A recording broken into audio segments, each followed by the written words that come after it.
Good morning. Lisa Jayne here. I just thought I'd record this sitting in the forest because it's so joyful and I'd like to talk to you about joy. I noticed at some stage of my life, not so long ago, that there wasn't as much joy in my life as I'd like, and I started to go on this pursuit of what brings me joy. How can I add more joy to my life? And I started to say yes to a lot of things, which did bring me a lot of joy and adventure. But what I noticed is that joy isn't just a feeling. Joy is it has a tangible quality to it, almost like something that we produce that has this real visceral feeling connection to it. And what I also noticed was that joy naturally starts to arise, almost like it bubbles up within us when we're present with this moment that we're in right now. And I feel like perhaps joy has been the collateral damage of our lifestyle, where we rush around, where we have so many things to do, where we're always aiming and striving for something. And often our head is so busy that we're not feeling present in our own lives. And that's not even consciously, that's a conditioned program we're running. So in order for us to feel joy, it would be awesome to spend more time just being present with what's here, just noticing what's here, noticing what you're feeling. And you know those spontaneous moments of joy, even with a child, it's because you're here with them right now. You're really connecting to them. You're watching what they're doing. You're in that moment with them, and that's joyful. The other thing I've noticed is that often the dynamics that we run in our relationships, because we have these dynamics set up which are often unconscious, and we run them as part of the way that we find safety, as part of the things that we think we do. Like, I speak to so many women that say, I'm carrying the emotional load. I feel like if I didn't do these things, my whole life would fall apart. And I know that feeling of feeling like the glue that keeps everything together. And that is a lot of pressure on us, right? But with those dynamics, because they are dynamics, they are mechanisms that we set up as a child in order to keep ourselves loved and safe and accepted.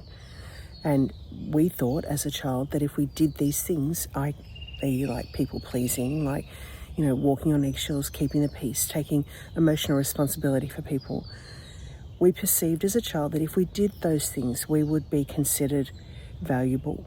And often, like me, I got appreciated for it and valued for that good girl type of, I did the right thing sort of behaviour. However, we were never taught as we grew up, which would have been awesome, but sadly there's not many people who do teach this.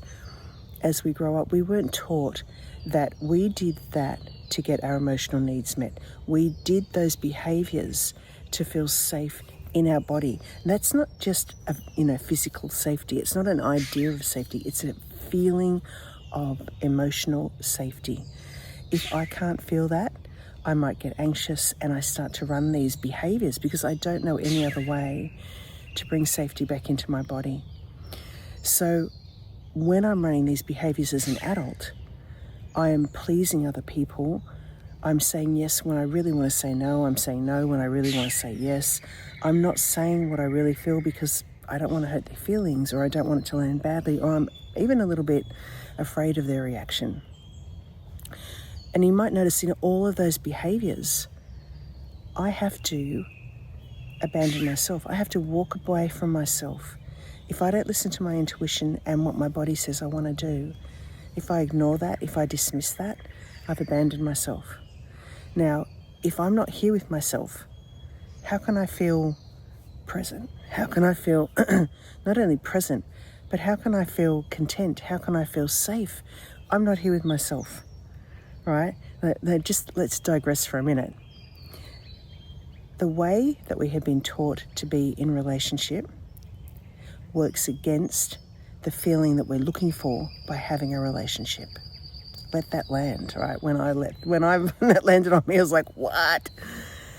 All of these behaviours, I'm seeking outside of myself for a solution for safety. When I do that, I walk away from myself and my body instantly stops feeling safe in the moment. So the very act of abandoning myself removes any potential for feeling safe in my body because I'm not here with me. Which is also good news, right? Because that means that the easiest thing to actually right our relationships and right our own lives is to bring ourselves back, come into right now, bring everything back into right here, right now, and feel that feeling of safety in our body. And the other thing about that, when we stop abandoning ourselves and we bring ourselves back to that feeling of emotional safety in our body, joy starts to bubble up. Because I think, and I'm not sure, there's probably scientific evidence of this somewhere now. Our natural state, the essence of us, is joy, is love.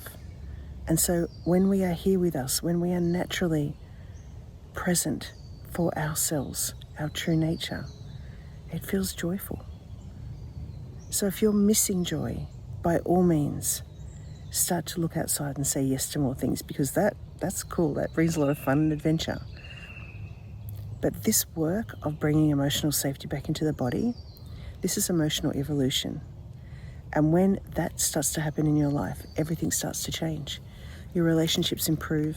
You're able to actually say what you want to say, and it's effective because you're not doing it from reaction. You feel empowered to find, and you find new solutions because all of a sudden you're connected to this much higher power within yourself that has a knowing of things that you can't perceive from up here in this small little area. So I hope all of that tied something together for you, and I'd strongly encourage you, look for more joy, because joyful people are joyful to be around, and that is an incredible influence on our world. Sending you love.